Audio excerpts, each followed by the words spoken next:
Hay casas que parecen hechas de penumbra, no de oscuridad, sino de ese gris profundo que guardan los lugares que han sobrevivido a varios siglos.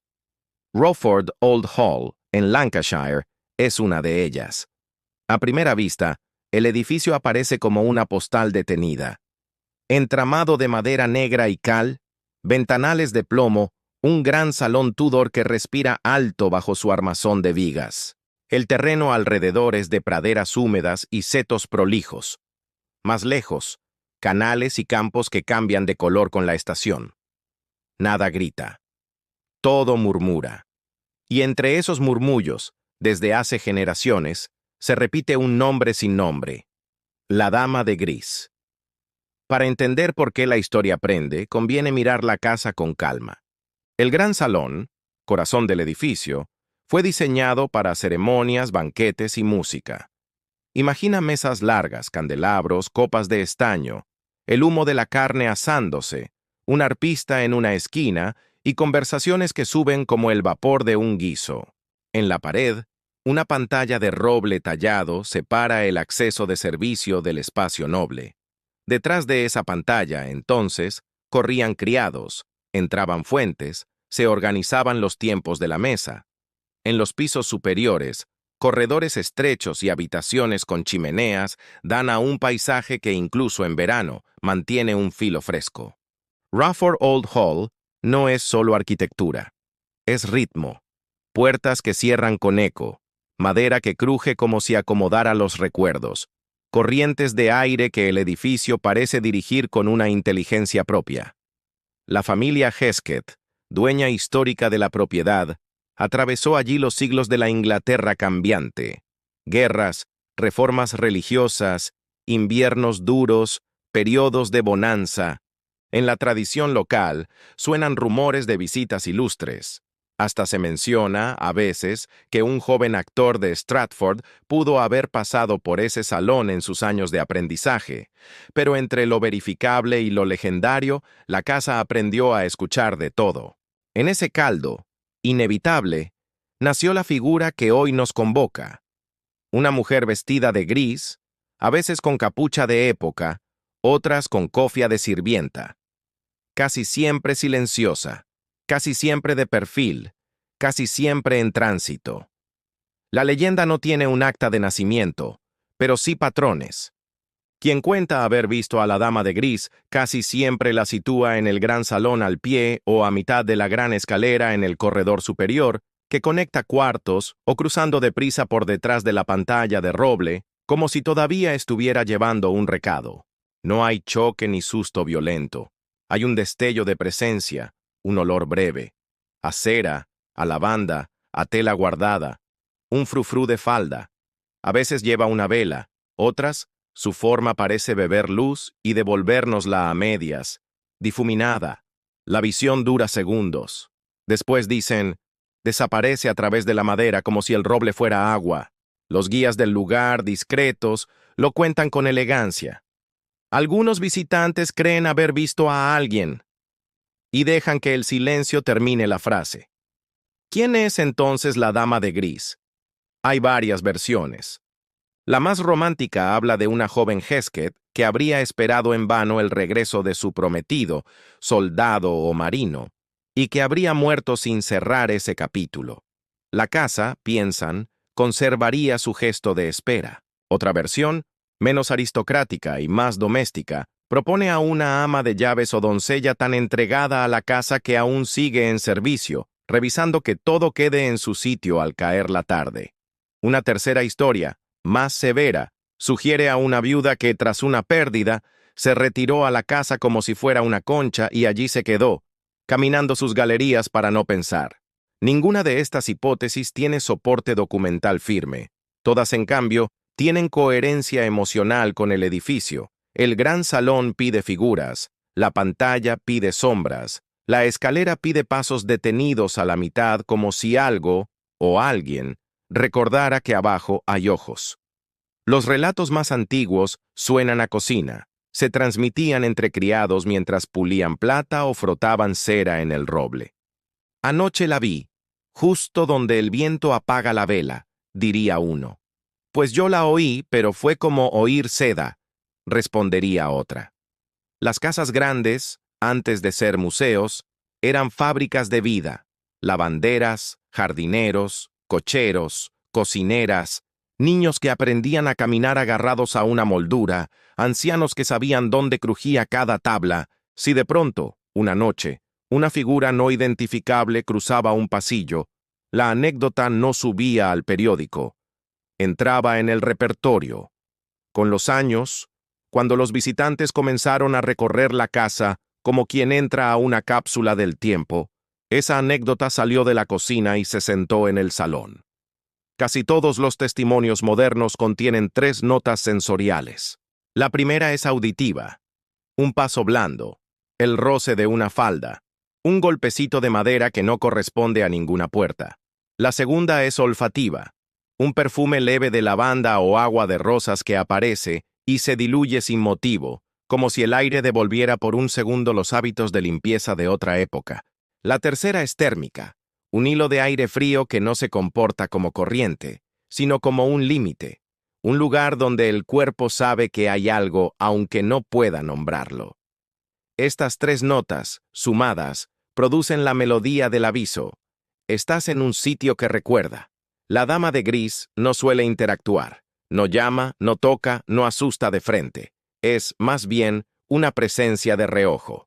Hay quien asegura que si uno no insiste, si no la persigue con la mirada, si no intenta cazarla con el teléfono, ese reojo se vuelve una compañía mínima.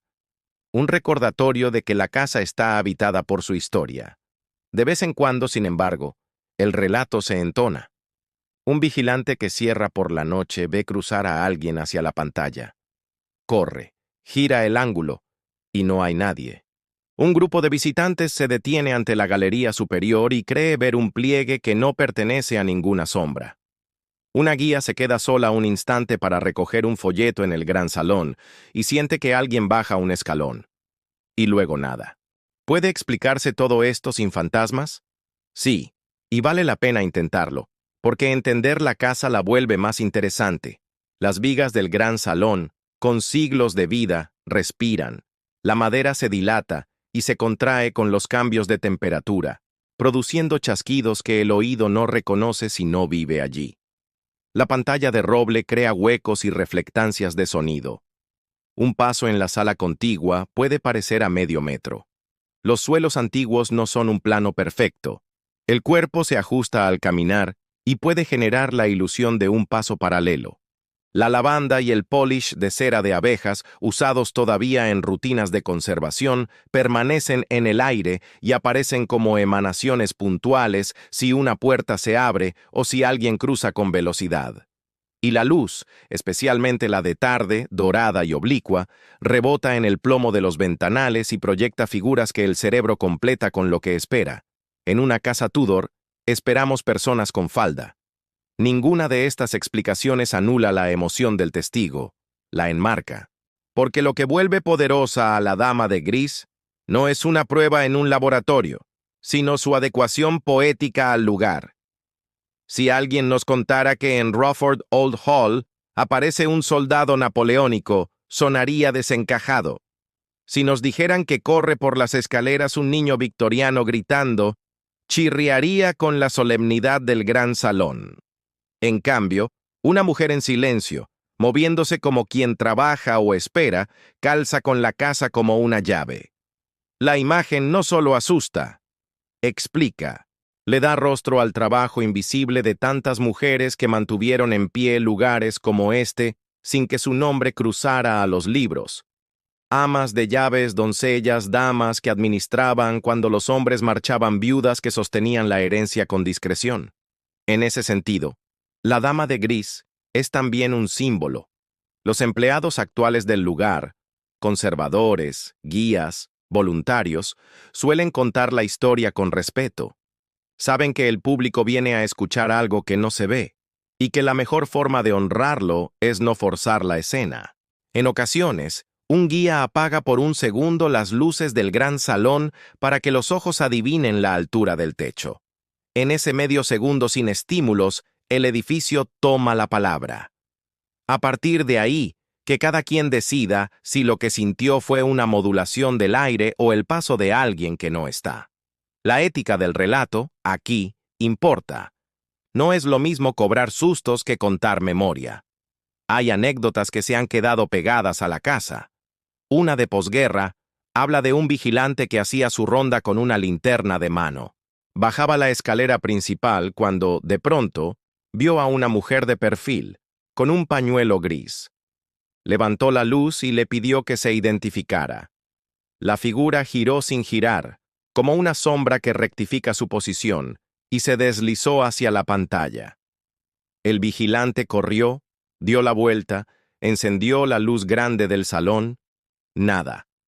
Solo el polvo en suspensión, como si el aire hubiera recién caminado. El hombre, de vuelta en su cuartito, escribió en el libro de turno: «Escuché a la casa». No puso fantasma, puso casa.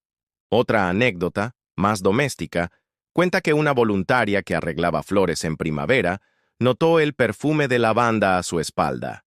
Cuando se giró, no había nadie. «Gracias igual», dijo en voz baja, y siguió colocando tulipanes. Hay también límites que conviene recordar. Ruford Old Hall es patrimonio, una casa viva que exige rutinas de conservación, reglas de no flash, no tocar, no invadir. El deseo de capturar a la dama de gris, de exigirle que se muestre, puede convertir una historia hermosa en un espectáculo triste. Quien visita con calma recibe un regalo mejor: la sensación de haber estado en un lugar que piensa en pasado sin dejar de existir en presente. Es distinto. Es más difícil de filmar, pero dura más. Se ha dicho, con ese matiz inglés de rumor fino, que la dama de gris se deja ver más en invierno. Tal vez porque los árboles pierden la hoja y el cielo se abre para que la luz entre plana y sin distracciones. Tal vez porque el frío vuelve hipersensible al cuerpo y cualquier diferencia térmica se vuelve relato. En noches de escarcha, con el aliento visible, el gran salón respira con una especie de cavernosa hospitalidad. A veces, en ese clima, se oye un pájaro fuera, el golpe de una rama en el vidrio de plomo, la dilación de una viga. El cerebro hace música con esos sonidos. Y si sumamos una buena historia, tenemos un misterio. De vez en cuando surge la pregunta: ¿por qué gris? La respuesta es sencilla y al mismo tiempo sugerente. El gris fue color práctico en ropa de trabajo y tono frecuente en telas de lana o seda apagada en siglos donde el teñido era caro. Pero el gris es también el color de la transición. No es luto cerrado ni fiesta, es el entre. Una dama de gris es, por definición, alguien que no terminó de irse o que no puede volver del todo. Por eso conmueve tanto más que asusta. El miedo intenso se gasta, la melancolía, en cambio, permanece. ¿Hubo tragedias comprobables en la casa que expliquen la aparición? Como en toda propiedad antigua, los registros enumeran muertes por enfermedad, accidentes y vidas que se apagaron sin crónica. Pero atribuir la dama de gris a un único episodio, un suicidio, un homicidio, un incendio, sería forzar un lazo que la leyenda no reclama. A veces, las casas no condensan una biografía, destilan una sensación. Ruford Old Hall destila la sensación de una mujer silenciosa que todavía atiende algo: una mesa, una carta, una ventana mal cerrada. Y esa sensación basta para sostener la historia durante siglos. Hay una escena que me gusta imaginar, y que, contada con honestidad, cabe en cualquier noche de visita. El día se inclina, queda luz de té. Un grupo pequeño, ya con el recorrido terminado, tarda en abandonar el gran salón porque algo en el espacio pide un minuto más. Alguien se acerca a la pantalla de roble y acaricia con la mirada los tallados, hojas, viñas, figuras geométricas que los artesanos encendieron a cuchillo hace 500 años. El guía, con buena intuición, no habla. Se oye, de lejos, el carro de limpieza pasando por otra sala. Entonces, en ese silencio lleno, algo cruza a media altura, un pliegue de sombra densa que podría ser nada. o el peinado de una época que ya no existe. Nadie grita. Nadie corre. Solo un acuerdo tácito de respeto. Si fue sombra, no la obligaremos a ser fantasma. Si fue fantasma, no lo reduciremos a sombra. Y todavía queda una lectura más, menos romántica, pero igualmente fértil. La Dama de Gris como memoria de la rutina. Vivimos en un tiempo que admira el extraordinario y olvida lo cotidiano. En casas como Rowford Old Hall, lo cotidiano fue ingeniería. Tiempos de cocina, turnos de fuego, inventarios de lino, protocolos de limpieza que permitieron que el roble siga respirando hoy. La Dama de Gris, si se piensa así, es el fantasma del trabajo bien hecho. Vuelve para comprobar, o para recordarnos, que los lugares sobreviven por la suma de pequeñas fidelidades. ¿Es entonces real la Dama de Gris? Depende de qué llamemos real. Si entendemos real como una entidad independiente que cruza de un mundo a otro, la pregunta queda abierta, como casi todas en este canal. Si entendemos real como algo que actúa en la experiencia de quien visita, entonces la Dama de Gris es tan real como el olor de la cera, el peso de las vigas o el frío que sube desde el suelo de piedra. Rowford Old Hall es, a su manera, una máquina de tiempo sensible. Uno entra moderno y sale un poco más atento. Para cerrar, propongo un último plano. Es de noche. Afuera. La humedad de Lancashire ha posado una piel brillante sobre los setos. Dentro, el gran salón ya no tiene visitantes. Un vigilante apaga la última luz, pero deja pasar un segundo antes de cerrar la puerta para escuchar si todo está en su sitio. Ese segundo dura lo justo para que la casa diga sí. Aunque no hable, dice. El vigilante sonríe, un gesto corto, sin superstición, y baja el cerrojo. Si, al hacerlo, una figura gris cruzó de izquierda a derecha tras la pantalla, no lo sabremos. Y no hace falta. Rowford Old Hall seguirá allí mañana, con su madera exacta, su aire inclinado, su paciencia larga. Y, entre quienes crucen su umbral, alguno volverá a casa con la certeza leve de haber compartido el espacio con alguien que camina sin hacer ruido. A esa certeza los ingleses la llaman good company, buena compañía. A nosotros nos alcanza con un nombre más simple y más antiguo, la Dama de Gris. En el fondo eso es lo que importa, contar sin gritar. Si alguna vez visitas Rowford Old Hall, camina despacio, guarda el teléfono medio minuto, deja que la casa imagine por ti. Si la ves, baja un poco la cabeza, como se saluda a una anciana querida, y sigue tu paso. Si no la ves, no pasa nada. Habrás visto una casa viva, y las casas vivas, como las personas discretas, rara vez piden atención. Solo agradecen que uno escuche.